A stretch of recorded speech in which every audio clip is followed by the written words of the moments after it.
Voici maintenant l'invitée de la matinale, une invitée exceptionnelle puisqu'elle a été présidente de la Géorgie de 2018 à 2024 après avoir été une diplomate au service de la France.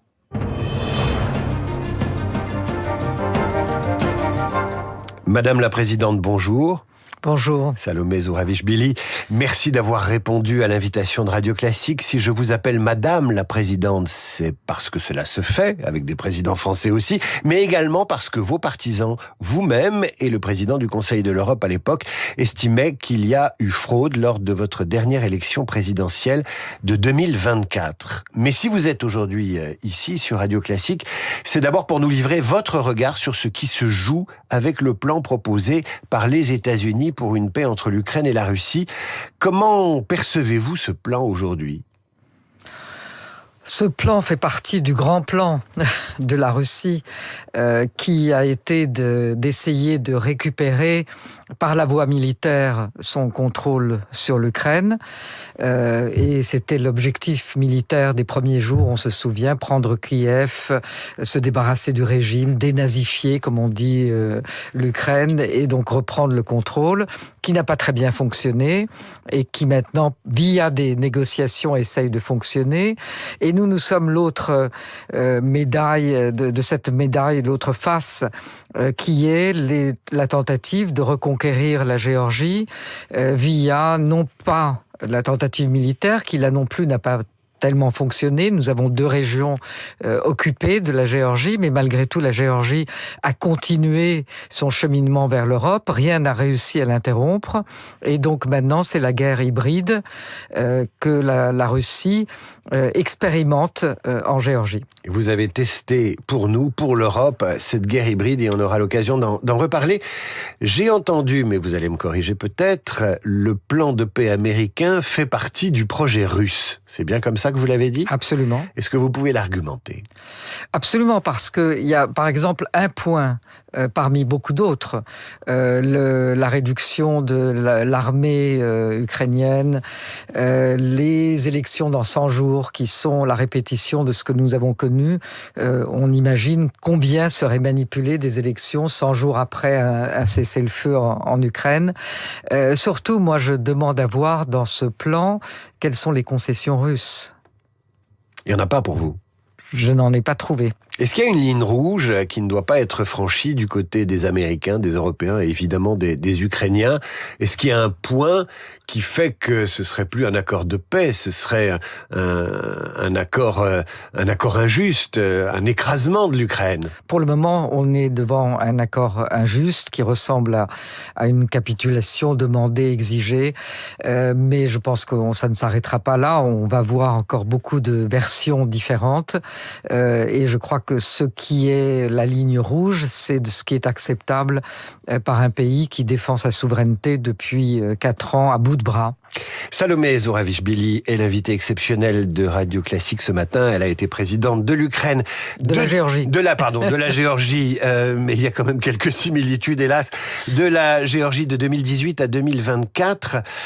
Quand vous voyez les conditions d'élaboration de ce plan de paix américain et le rôle qu'a joué Steve Witkoff, sa proximité à Vladimir Poutine, vous qui êtes dans la diplomatie depuis les origines, depuis toujours, vous avez travaillé pour le Quai d'Orsay en France parce que vous avez cette double nationalité et ce parcours. Je ne l'ai plus. Vous ne l'avez plus. Et ce parcours exceptionnel qui vous a conduit du Quai d'Orsay à la présidence de la République géorgienne, c'est concevable de travailler diplomatiquement comme ça, comme le fait Steve Witkoff, en allant à Moscou, en susurrant au conseiller diplomatique de Poutine ce qu'il doit susurrer à Trump, ou ce que Poutine doit susurrer à Trump pour le circonvenir ? C'est un manque d'expérience absolue face à une diplomatie russe qui n'est pas une diplomatie, parce que c'est une diplomatie russe qui manie tout ce que la propagande russe a élaboré au fil des années. Donc c'est l'expérience très longue des Russes dans le domaine de cette propagande, de la manipulation des psychologies, de la manipulation des masses, face à quelqu'un qui débarque et qui a l'impression qu'il traite avec... c'est comme... On a connu ça depuis longtemps. À chaque fois, les Américains, je ne sais plus, c'était le président Bush, je crois, qui avait lu dans les yeux de Poutine quelque chose d'autre encore. À chaque fois qu'il y a une nouvelle administration, un nouveau président, et ça ne concerne pas seulement les Américains, il y a cette volonté de croire que c'est un État comme les autres, que l'on va pouvoir traiter avec eux, qu'on va pouvoir se comprendre. Et ça, c'est la grande illusion. Avec les Russes, pour traiter, il faut les arrêter, il faut les obliger à rester dans leurs frontières, et il faut qu'ils sentent qu'en face, il y a une vraie détermination à ne pas céder. Vous la sentez, cette détermination du côté européen ? Je commence à la sentir. C'est-à-dire... Je crois que les Européens ont beaucoup appris et ont beaucoup perdu de leurs illusions justement sur la capacité à influencer la Russie. On a vécu longtemps dans la détente, l'entente et la coopération et on est passé aujourd'hui à une vision beaucoup plus réaliste de la Russie. Et je crois que à la fois dans les opinions et dans les leaderships européens, il y a maintenant une compréhension de la nature extrêmement violente de la Russie et du fait que l'on ne peut pas traiter avec elle simplement avec des bonnes intentions. Ça veut dire qu'il faut l'impressionner, ça veut dire qu'il faut se réarmer, ça veut dire qu'il faut relancer un service militaire par le volontariat, Absolument. Notamment en France. Vous pensez qu'Emmanuel Macron doit le faire ? Absolument. Il n'y a que la force que la Russie respecte, il n'y a rien d'autre. Combien de tanks demandait Staline au Vatican et c'est exactement ça, c'est le rapport de force, ça a été le cas depuis toujours. Tant que le rapport de force n'est pas là, les Russes pensent qu'ils peuvent avancer. J'ai souvent comparé la Russie à une pâte qui monte et qui déborde. S'il n'y a rien pour l'arrêter, elle va continuer à déborder. Aujourd'hui, la Russie commence à comprendre que les Européens ne sont pas prêts à accepter qu'elle continue d'avancer. Vous avez, j'imagine, suivi l'actualité française, mais la semaine dernière, le chef d'état-major des armées français a indiqué qu'il fallait faire parfois des sacrifices quand l'heure était venue. Alors le mot « enfant » a traumatisé une partie de l'opinion. On a entendu qu'on ne pouvait pas dire ça, etc., etc. Est-ce que vous avez le sentiment que les Français s'aveuglent, ou pire, qu'ils sont sourds au rappel à la réalité ? Absolument, parce qu'il n'y a pas que les enfants ukrainiens qui subissent et qui défendent avec leur corps, je dirais, la sécurité non seulement de l'Ukraine, mais celle de l'Europe. Donc, sans aller jusqu'au fait de dire que demain l'Europe pourrait entrer en guerre, ce que je ne crois pas, mais le réarmement, c'est l'indispensable, c'est-à-dire montrer que l'on est déterminé, montrer qu'on a de la force. C'est pour ça qu'on ne peut pas réduire l'armée ukrainienne de demain, comme le demandent les Russes dans leur fameux plan. Il faut garder tous les moyens à sa discrétion pour pouvoir se défendre et que l'autre sache, on est dans une guerre psychologique, il faut que l'autre sache que la détermination est égale en face d'eux. Et c'est ça le prix, justement, de ne pas avoir de guerre demain. La Géorgie a payé ce prix, elle a été en guerre avec la Russie. C'est une longue histoire, les relations entre la Russie et la Géorgie, et les épisodes de 2003, de 2008, qui avaient d'ailleurs à cette époque-là vu la France intervenir auprès de Vladimir Poutine.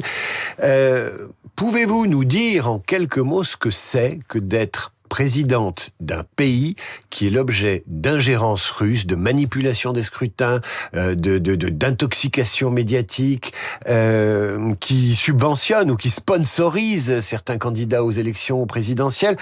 Vous en avez pâti. Est-ce qu'un épisode particulier mérite d'être rappelé à ceux qui nous écoutent ?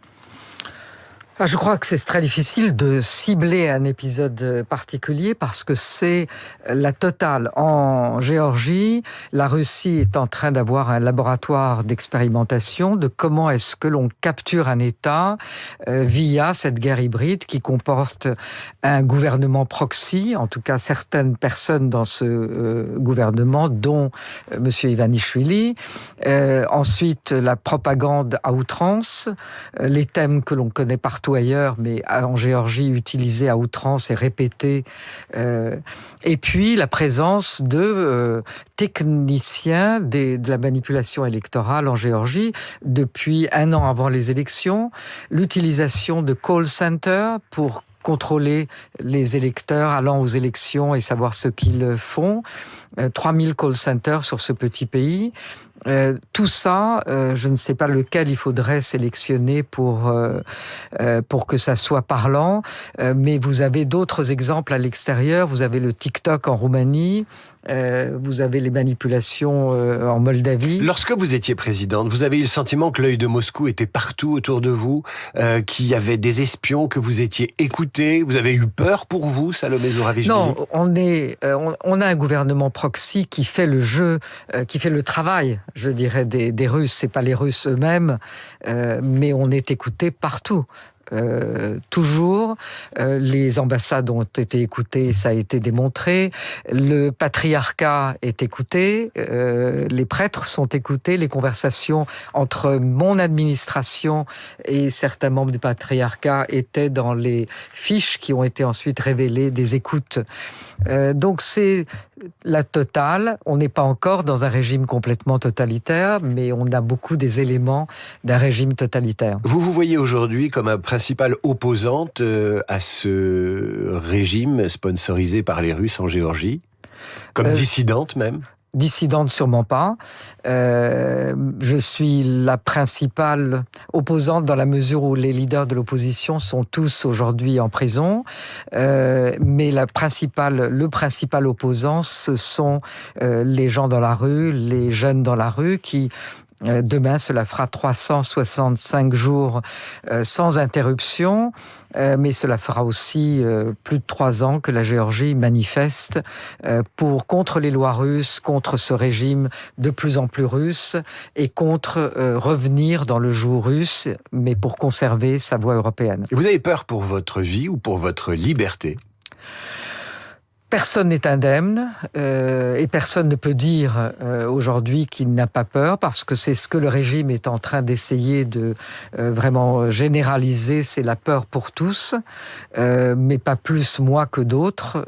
Et quand je vois la façon dont les jeunes résistent à cette peur et maintiennent le cap, moi j'ai pas le droit d'avoir plus peur qu'eux. Pour terminer, quel est l'avertissement que vous lancez aux Européens? Quel est le conseil que vous leur donnez? Ce qui se passe en Géorgie aujourd'hui, si ce n'est pas arrêté, c'est ce qui se passera demain et dans n'importe quel pays européen parce que cette guerre hybride, elle n'a pas besoin de frontières communes avec la Russie. Salomé Zouravichvili, merci Madame la Présidente d'être venue parler aux auditeurs de Radio Classique. À bientôt peut-être.